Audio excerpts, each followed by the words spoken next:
Revealed. The incredible moment a restaurant guard exposed a hidden danger in my son's juice. It was just another busy day at the diner when Sarah poured her heart into every cup of coffee and plate of greasy pancakes. As a single mother struggling to make ends meet, the diner was her lifeline. With each smile flashed at her customers, she felt the warmth of her spirited 8-year-old son, Tommy, wrapped in her heart like a cozy blanket on a winter night. She looked forward to their post-shift routine, where they would share stories and laughter over dinner. But today was different. Under the clattering plates and hum of casual chatter, Sarah felt a pit forming in her stomach. She had promised Tommy his favorite orange juice. Just this morning, Tommy, she had said, grinning at his infectious enthusiasm as he begged for it. Little did she know, that simple request was about to turn into a nightmare. As she prepared for the midday rush, she punched in the order, oblivious to the shadow lurking behind the colorful beverage. When Tommy finally scooted into the booth, his eyes sparkled with excitement.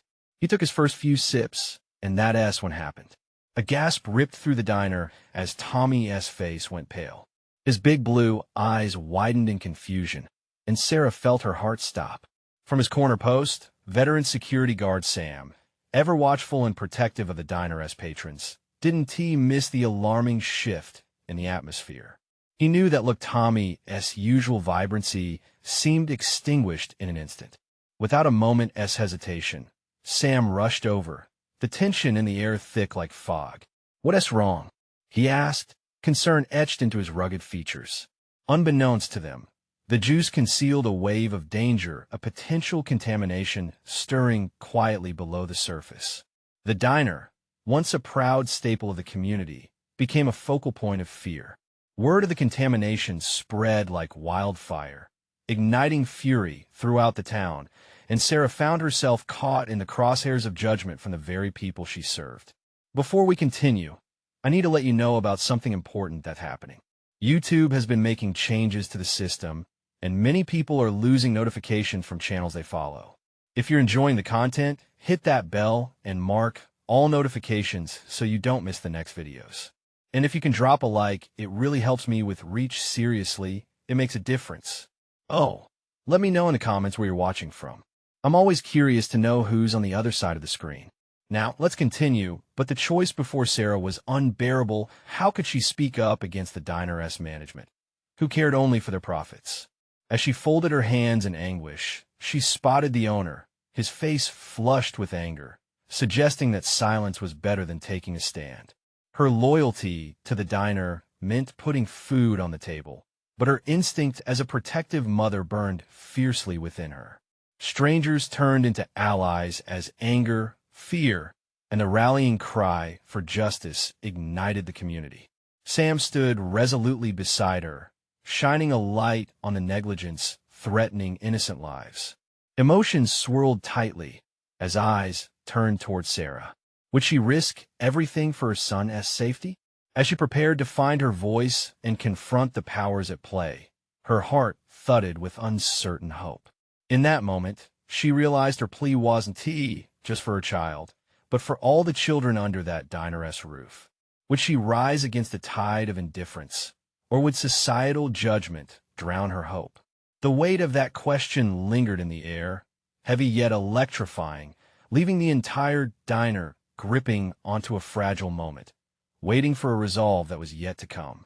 Sarah felt the hairs on the back of her neck stand up as the could-hear-a-pin drop silence enveloped the diner. The panic danced in Tommy's eyes, and her heart raced, thudding like a bass drum. In that moment, the heavy sense of frying food and coffee faded to the background. All she could see was her son, a child she had gently nurtured through struggles, laughter, and countless bedtime stories. "Mommy, I don't feel so good." His voice trembled like a leaf in the wind. Sarah's mind raced. A torrent of fear and anger swirled together. She glanced from Tommy to Sam, then to the eyes of strangers that had transformed from harmless patrons to silent witnesses of this unfolding horror. It was more than a drink. It was her worst nightmare taking shape before her. "Tommy!" she cried, scrambling to his side, her hands shaking. She needed to be strong for him, But inside, doubt gnawed at her resolve. Would the diner's management continue to prioritize profit over people? With a deep, shaky breath, she turned her gaze toward the owner, sitting visibly seething at the counter. "We need to call a doctor," she demanded, her voice quaking with urgency. "Now," the owner huffed dismissively, his brow furrowing. "It's just a bit of juice, Sarah. Kids get tummy aches all the time." His arrogance bubbled and broke over the anger in the room. But this wasn't a trivial matter. Tommy looked smaller than ever, his head resting against the red vinyl seat, fighting against an unseen foe. "No, this is serious," Sam interjected, his deep voice cutting through the tension. The security guard stepped forward, standing between Sarah and the owner like a barricade. "Get an ambulance." Now, his face was fierce, determined. While Sarah's own fear threatened to overwhelm her, Sam stood as a pillar of strength. The room fell silent as the words sank in, the weight of the situation pressing down on everyone. The other customers, previously retreating into their booths, now turned their unexpected anger toward the owner. "Do the right thing. Your reputation's on the line," a woman called out, her drink forgotten on the table. Caught in the tide of uprising, Sarah's heart surged. This was the moment. She wasn't alone anymore. The collective outrage of the community was taking form. She glanced around the diner, taking in the expressions of concern from the familiar faces she had seen day after day. "Enough is enough," she said, turning back to the owner, raw emotion spilling from her. "It's not just about me or my son. It's about every child that comes through here." The words reverberated, igniting a fierce determination within her. The realization washed over her like a wave. No matter what the consequence, she had to speak up for the truth, for the lives at stake. The anger in the diner surged, a community galvanized by fear for their children. Through the chaos, Sam stayed resolute by her side. "I'll help you," he said, his voice low but urgent. "But we need to act now."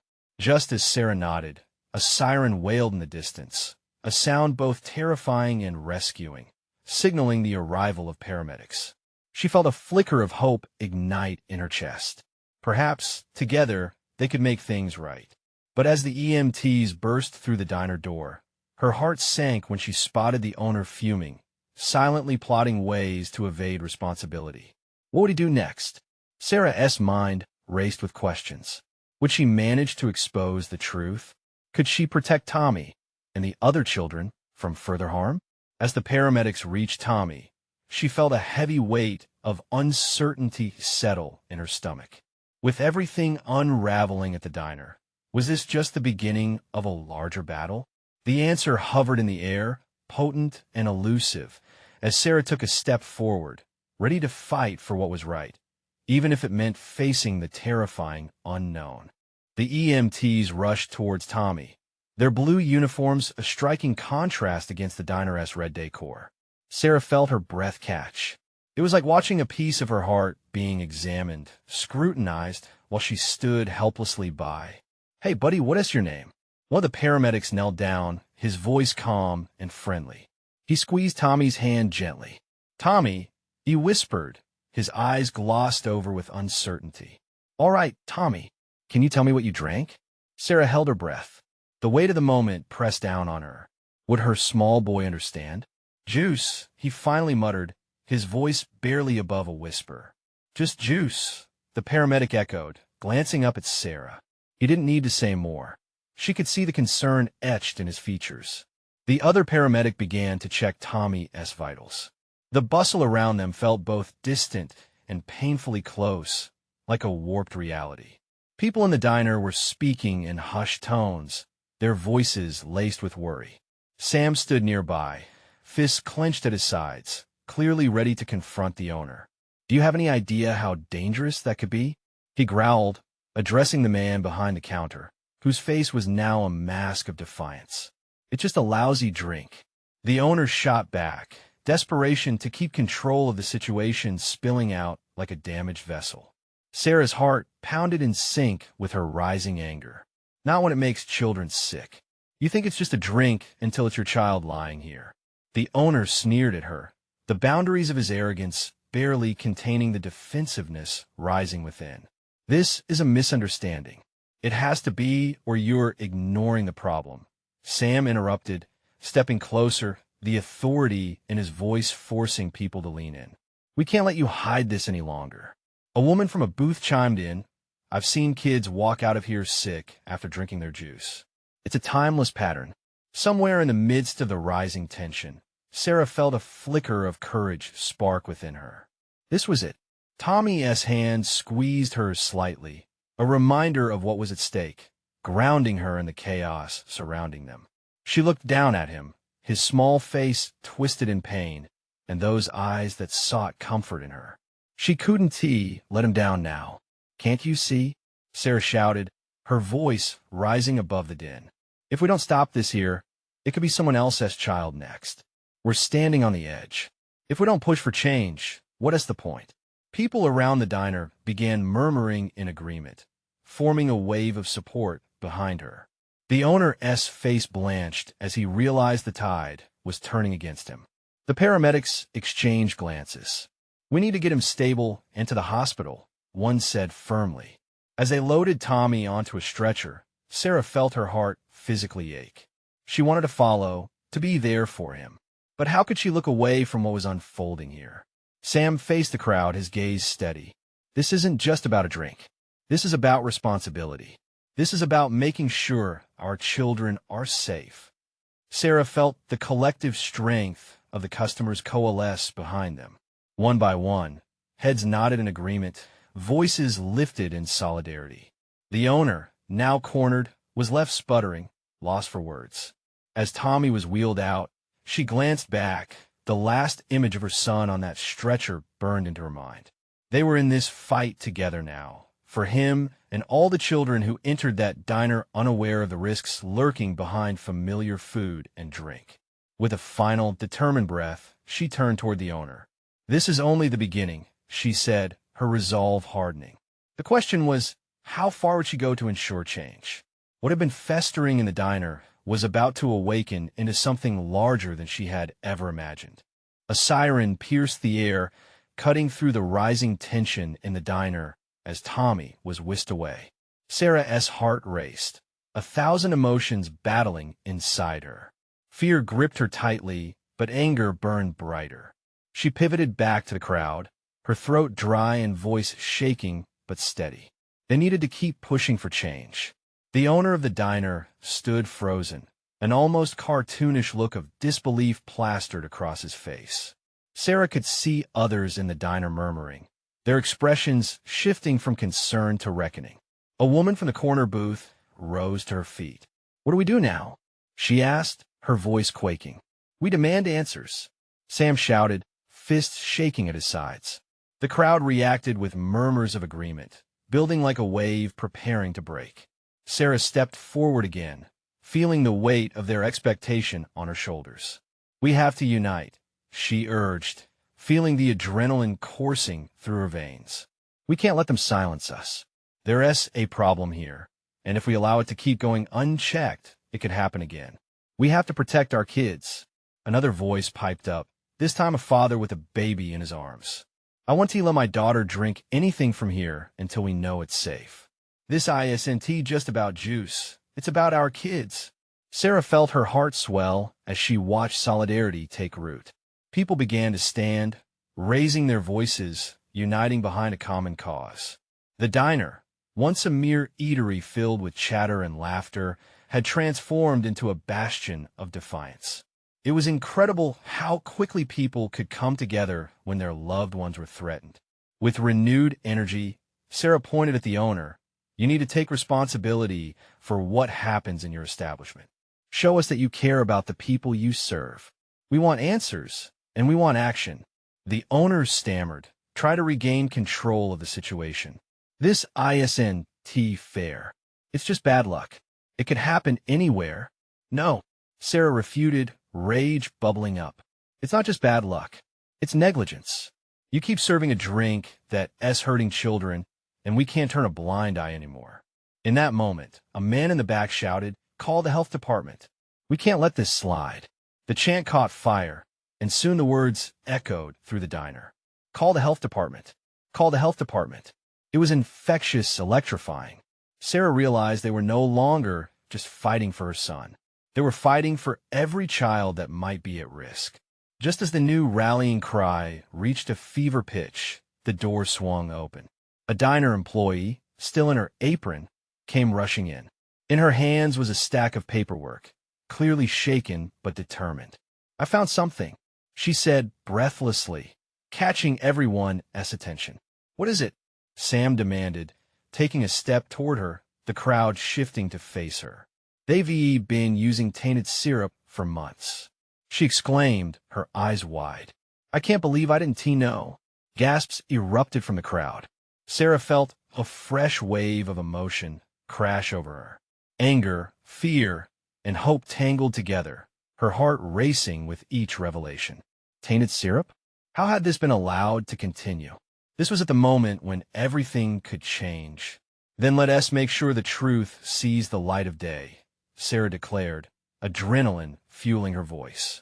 "Let us show them that we're not backing down." As determination filled the air, a sense of unity surged through the crowd. Sarah could feel it deep within her bones. This wasn't just about one sick child anymore. It was about everybody's children. Dread tickled at the edges of her mind. The owner's face was paler than before, and she could almost see the panic setting in. The crowd roared with newfound purpose. But in the midst of that fervor, a chilling thought crept in how many others had suffered from the same hidden danger. What would they uncover next? As Sarah stood in the heart of that determined crowd, she felt a clarity wash over her. The true fight was just beginning. What other secrets lay hidden beneath that diner-esque glossy exterior? The atmosphere buzzed with energy and urgency, the crowd rallying around Sarah like a wave ready to crash. Faces were flushed, and voices rang out with conviction, shaking the very walls of the diner. It felt as if the very air had thickened with expectation. Change was on the horizon. "What do we do?" Someone shouted again, breaking through the declarations swirling around them. "Evidence," Sarah called back firmly, feeling the weight of responsibility settle on her shoulders. "We need evidence. We need to prove this wasn't just a coincidence." The employee with the paperwork nodded vigorously, clutching her notes closer as if they were lifelines. "Here, I have receipts and delivery records." Her voice trembled, but her determination flickered bright. "This shows the syrup company and when it was last checked for quality." "Let us see it." Sam stepping closer.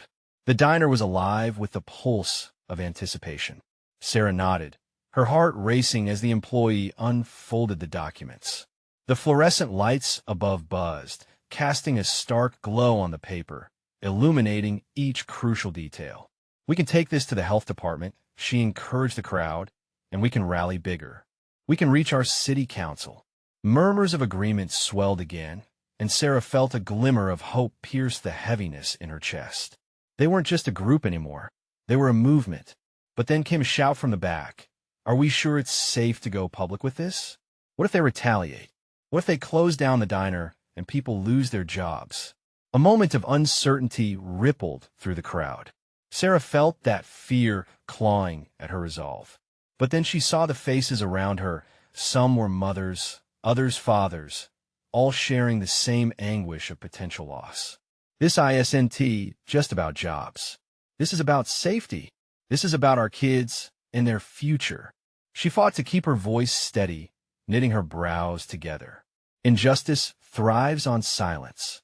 The diner owner, who had shrunk back to the edge of the room, stammered, "But this isn't just about us. You can ruin lives, people who depend on this place. Lives that are already at risk." Sarah shot back, pointing directly at him. "You've had your chance to keep them safe. Your negligence has already jeopardized the well-being of our children." The tension thickened again, but it became clearer than ever. Fear could either bind them or be a catalyst for courage. The well of anger inside Sarah bubbled, and she let it flow into her words. "We need to act to protect our families. If we don't stand up now, who will?" An older woman grabbed the arm of a younger man beside her. "I have children, for heaven's sake. I want to live with the regret if something happens," and I stayed quiet, she said fiercely, her voice cutting through the uncertainty of the moment. As the crowd buzzed with a new commitment, Sarah could feel a wave of motivation surge. Together, they could push for answers, uncover every detail hidden beneath layers of complacency. She raised her hands for attention. "We need to get this evidence into the right hands. Every single person here should call someone friends, family, the press. We need them to listen." Just then, the sound of sirens grew louder outside, pulling their focus. It was as if the energy inside the diner pulsed in sync with the emergency vehicles.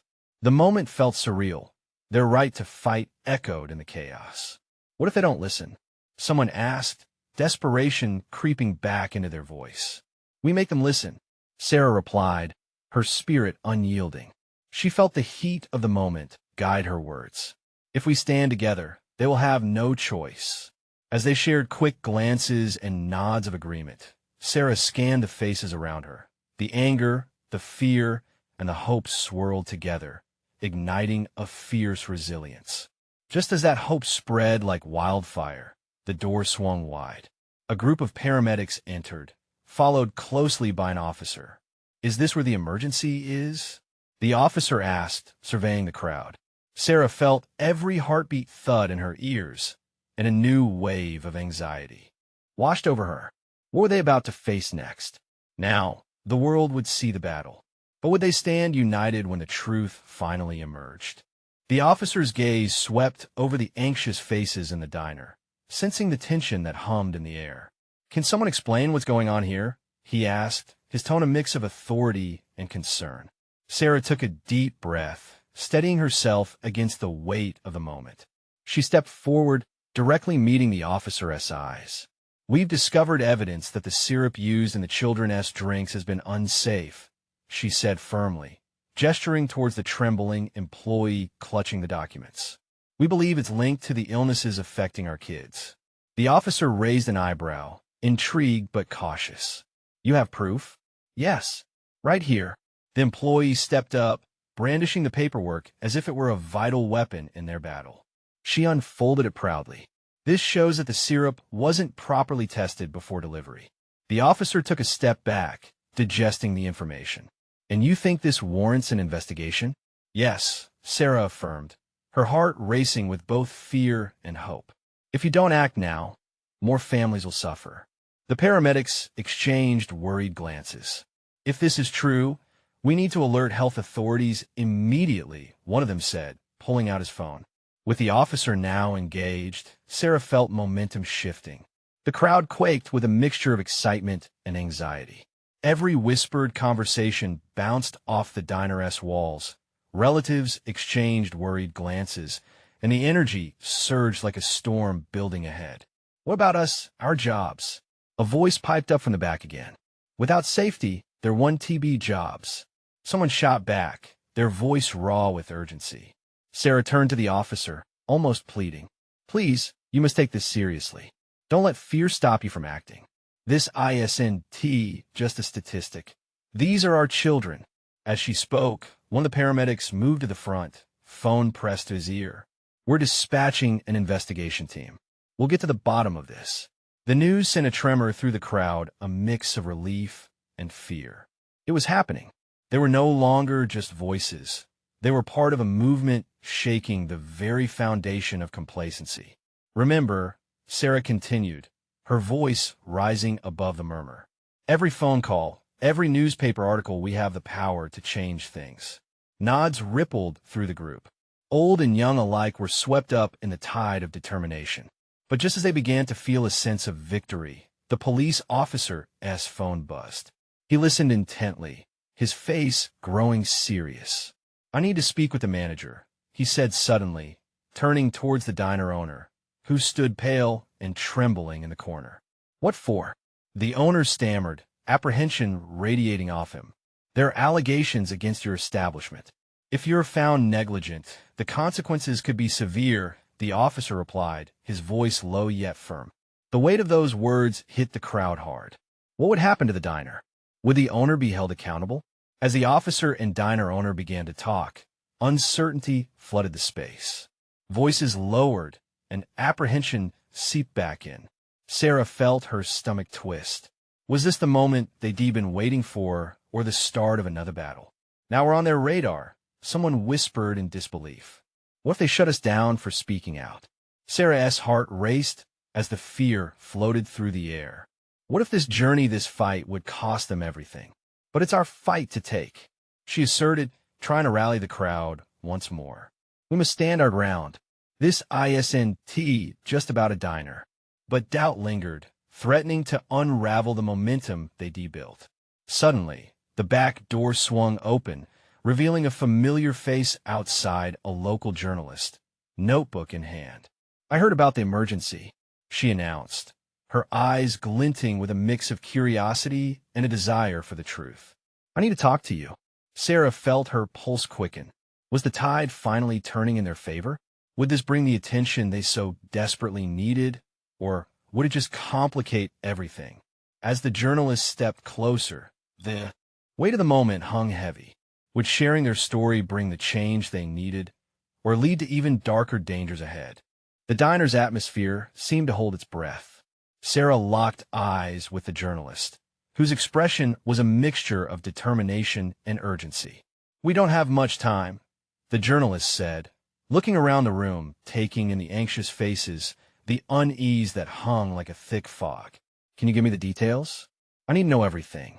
Sarah glanced back at the crowd. The weight of their hope rested squarely on her shoulders. We discovered that the syrup came from a supplier who hadn't been properly vetted, she explained, her voice quaking slightly. It's what sickened our children, and if we don't act fast, more will be affected. The journalist nodded, scribbling furiously in her notebook. And what sparked this investigation? Parents noticing strange symptoms after visiting this diner, Sarah replied, her heart racing as she recalled the worried faces of her neighbors. Our kids were getting sick, and we traced it back to the syrup. We brought the evidence today. The journalist paused, her pen hovering above the page. I can take this to the public, but you need to consider the potential backlash. Are you prepared for that? The question sent a chill down Sarah's spine. She looked around the room once more at families banding together, fingers gripping coffee cups like lifelines. Could they really withstand the storm that was about to hit? It didn't just involve their favorite diner. It was about standing up for what was right, protecting their children. Yeah, we're ready, a voice called out from the back. This fight isn't just ours. It's for every kid who walked through those doors and every family who might be next.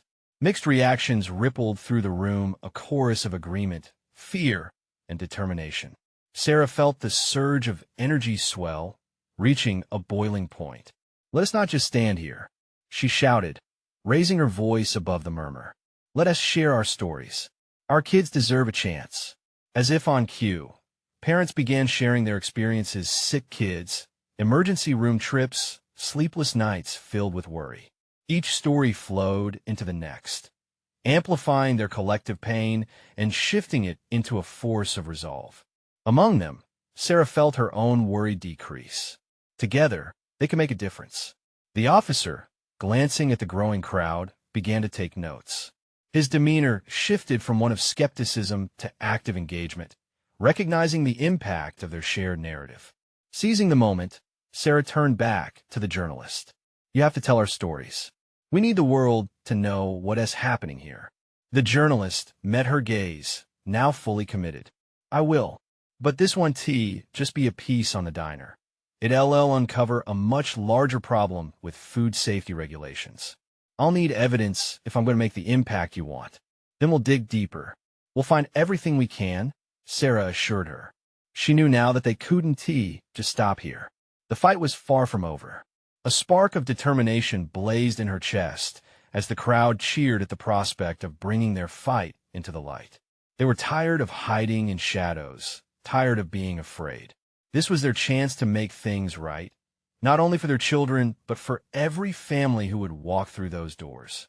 But just as excitement filled the air, her phone buzzed in her pocket. A familiar number flashed across the screen: her husband. Instinctively, Sarah knew something was off. "Excuse me," she said to the journalist, rushing to the corner of the diner where it was quieter. As she answered the call, dread gripped her heart. "Hello?" His voice came through, tense and urgent. "Sarah, it's about Tommy. You need to get home now. We can't wait any longer." Panic set in. What had happened now? As she hung up, the fight felt more urgent than ever. They might uncover something big, but her first priority was her family. Was she ready for the battle ahead? Knowing that every second counted, with determination etched on her face, she turned back to the gathered crowd, now looking more resolute than ever. "We're in this together, but I may need to put my family first for a bit. Just hang tight. I promise I'll be back." As Sarah rushed towards the door, her thoughts raced. She couldn't shake the fear that something bigger was lurking beneath the surface, threatening not just her family, but the entire community. And the chilling question echoed in her mind as she stepped outside. What would she find waiting for her at home? The crisp air outside the diner hit Sarah like a cold splash of water. She clutched her phone tightly, her heart thumping wildly. Each step felt like a marathon, a frantic rush that echoed the urgency in her husband's voice. What would be wrong with Tommy? She jumped into her car, the engine growling to life with the familiar roar that usually soothed her nerves. But today, anxiety had her in its grip. Images of her son flashed through her mind as laughter, the way he would run to her after school, his bright smile. The thought of his tiny face, filled with pain, was a weight that pinned her to the seat. She navigated through the streets quickly, her mind racing faster than the speed limit. As she turned onto their street, the sight of their little home felt surreal, a world that seemed untouched by the chaos unfolding at the diner. She parked hastily, nearly forgetting to turn off the engine as she threw open the door. "David," she called, bursting inside. The house was quieter than usual, a heavy silence pressing down on her. It felt wrong. She immediately spotted her husband pacing in the living room, his face pale and drawn. "Where is he?" she demanded, her voice sharp, biting through the stillness. "Upstairs," David replied, his voice a strained whisper. "Didn't he know what else to do? He just started getting worse." Sarah raced up the stairs, her pulse pounding in her ears. Opening Tommy's bedroom door, a rush of dread washed over her. Her son lay curled up in bed, his small frame trembling. The sight of him, eyes glazed, feverish flush on his cheeks, was a punch to the gut. She rushed to his side, brushing back his tousled hair, her heart breaking at the warmth radiating from his forehead. "Tommy, sweetie," she whispered, heart racing with panic. "What is wrong? Can you tell me?" He looked up, his voice barely a whisper. "I don't feel good. Mommy, my tummy hurts." She felt a wave of nausea herself. This wasn't just a typical illness. The timing was too coincidental. "Did you eat or drink anything different today?" He shifted, the discomfort evident in his face. "The juice from the diner."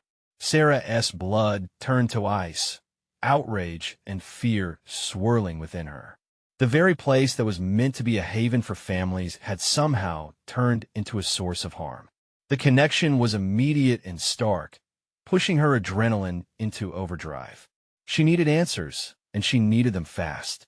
"Stay here, okay? I'll be right back," she reassured him, trying to keep her voice steady as she forced herself to leave his side. She rushed down the stairs, confronting David with a new determination. "We need to take him to the hospital. Now, this could be serious," she urged, her mind racing as she pieced things together. David nodded, his anxiety evident in his furrowed brows. "I'll grab his things." As they hurried to gather essentials, Sarah's mind ran wild with questions. Could the syrup have contaminated more than just the kids who had fallen sick? What were they dealing with? As they loaded Tommy into the car, Sarah's phone buzzed again. She glanced at the screen, seeing another message from the journalist, who had clearly followed up. "Sarah, I'm ready to break the story. I need you to confirm the connection." The weight of everything pressed down on her Tommy's health, the diner's dark secret, the safety of all the kids in their town. "Not yet," Sarah typed back, her fingers trembling. "I need to know my son is safe first." But her heart raced with determined thought. With each passing moment, She felt that this wasn't just a fight for her son anymore. It was far larger. It could be a fight for many children. Back in the car, she pulled her gaze away from the road just long enough to glance at David, who was focused, determined. Whatever it takes, we will fix this. In that moment, locked with each other as fear and resolve, Sarah quietly vowed they would find answers and bring the truth into the light, no matter the cost. But as they drove into the night, a chilling realization struck her. Was their fight against a corrupt system just beginning?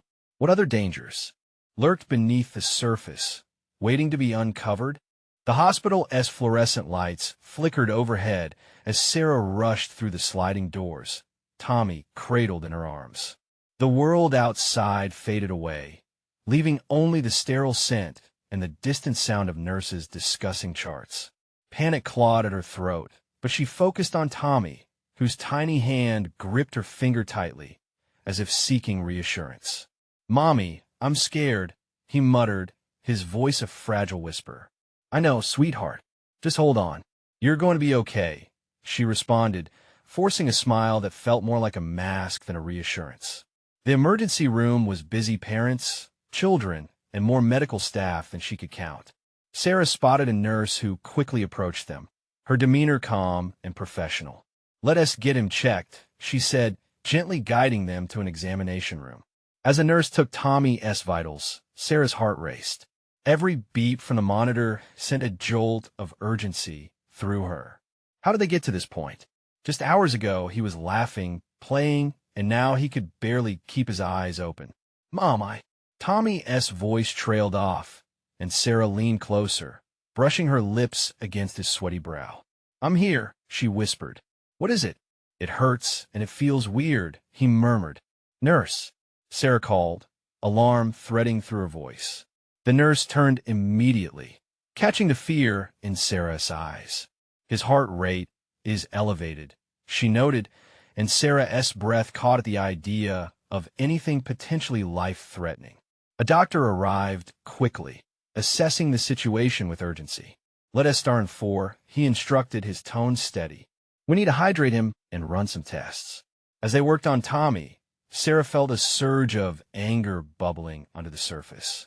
This was all connected to that diner. It had to be. What kind of establishment served tainted food and juice to children? She imagined every parent's face when they got the news, how furious they would be just like she was. Minutes felt like hours as they waited, but finally, the doctor returned, his expression serious. "We're running tests to rule out any major issues, but his symptoms suggest food poisoning. The good news is he's stable for now." Food poisoning? The words stunned her, a heavy weight bearing down on her.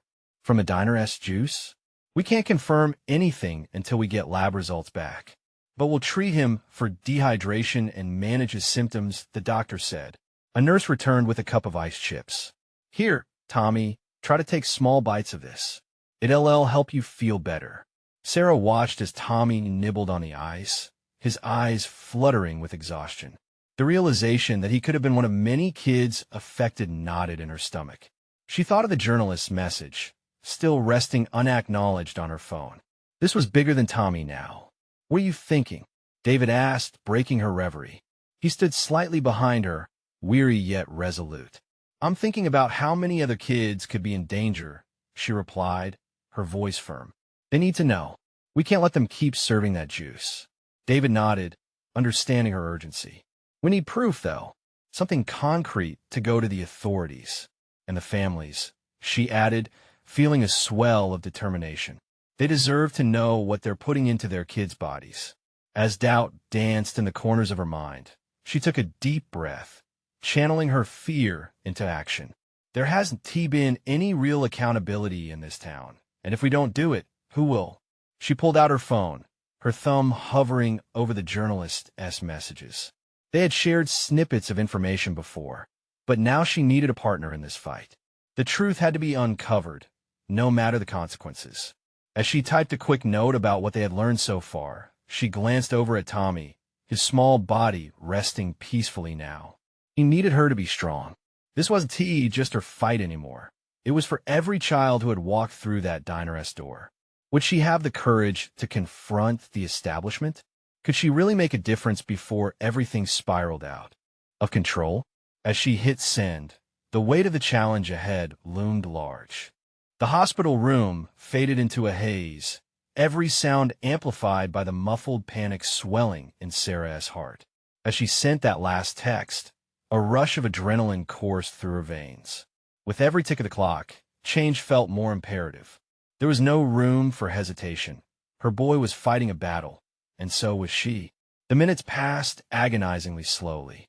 Each report from the doctor seemed critical, each nurse's step a reminder of the urgency in the air. Yet amidst her worries, Tommy stirred. "Mommy?" His voice, a soft plea wrapped in weariness, drew her back into focus. "I'm right here, Tommy," she whispered, squeezing his little hand. "You're safe. We'll figure this out together." But could she? As Sarah pondered the depths of negligence that had led to this moment, the doctor finally stepped in with a stack of papers in hand. His face was serious. "We got the preliminary results. Your son has indeed been affected by foodborne bacteria, traced back to contaminated syrup, a likely source when combined with the juice." A cold chill snaked down Sarah's spine. So it wasn't just Tommy? She felt the weight of fear for every child who could be affected by this diner's negligence. "No, we suspect there may be more cases in the community," he replied, his voice steady yet compassionate. "We have to begin tracing these cases immediately. The health department will take it from here." As the reality sank in, determination bubbled at her chest. This was bigger than her son. It was a fight against carelessness that threatened families everywhere. Gripping Tommy's hand, she felt a rush of clarity. They had to raise their voices to fight for change, even if it meant facing off against the very establishment that had betrayed their trust. When David returned with a heavy heart, Sarah shared the devastating news. "It's not just him, there could be many others." A moment of silence hung between them, but then a flame ignited in David's gaze. "Then we'll make sure they know. We can't let this pass quietly." He turned his phone toward her, revealing the search results of families that had visited the diner recently, many reporting illnesses. With a sense of urgency, Sarah called the journalist. "We have to act now. I need your platform. There's safeguards in place, and we're not backing down until there is accountability." When the journalist agreed to meet, Sarah felt the momentum returning. Together, they could spread awareness, inform the public, the health department, every family affected. But she also felt the familiar stab of fear as she left the hospital, the weight of the unknown lurking behind every step. As they spoke to the local media, she delivered an impassioned plea alongside other parents. "This isn't just a story. It's our children's safety on the line. Families have to come first. We demand change." Each interview, each shared story, fueled the fire within. The community began to rally, parents uniting like soldiers ready to protect their children. Stories poured in, each one more heartbreaking than the last. "I didn't think it could happen to us" became a chilling refrain, echoed through many voices. Days turned into an urgent blur of meetings, discussions, and protests. Sarah and David stood tall among the family's faces, earnest, hearts fierce, demanding accountability from the diner's management, local lawmakers, and health officials. The movement gained momentum as more parents joined the fight, refusing to let their children's pain remain a silent statistic. The diner owner had to answer for months of negligence. Headlines warned families of the growing crisis. Coverage piled up, initial fears were met with a resolute outcry from the community. For each child named, a wave of determination swelled. Sarah's heart raced on the days they stood outside the diner, placards in hand, chanting for justice, their voices harmonizing the fight for safety. On a quiet day, filled with both tension and hope, the health department finally arrived at the diner. As they prepared to conduct investigations, investigators caught the owner's frantic attempts to downplay the situation. But the community had risen to the occasion. Sarah felt the warmth of her allies, the faces of the children they were all fighting for. Weeks passed, and after a thorough investigation, the state health department issued decisive public statements. The diner faced serious repercussions for failing to adhere to safety protocols, a monumental shift that echoed through the town. Sarah, standing in the sunlight amid supporters, felt the weight lift from her shoulders, if only slightly. "Mom, I think I feel better." Tommy's voice cut through her thoughts like a sharp ray of hope. He had slowly recovered, the laughter returning to his lips, reinforcing every bargain she had made to keep him safe. He tucked into a bowl of macaroni and cheese, a blissful expression on his face. With every laugh and smile, the strength of their journey fortified Sarah's heart. She had fought for not just her son, but for every child who could ever walk through those diner doors. Now they were all safe. "That's my boy," she whispered, gathering him in her arms as joy washed over her. As she watched people come together, she felt that sinking fear fade, replaced instead with a growing hope, a promise that they wouldn't be silenced again. And so, the diner became a symbol of resilience, a reminder that no matter the challenges they faced, when a community comes together, they can stand strong against the tides of injustice. It's up to you to be part of this movement. Subscribe immediately to the channel so you don't miss the next exclusive stories like this one. Leave a like now to feed the algorithm. Your action can make a world of difference. Comment below and share your thoughts. How does this story impact you? And don't wait, not even one more second. Share this video with at least 5 friends who need to see this transformation. Only true fans understand how crucial your support is for keeping these important narratives alive.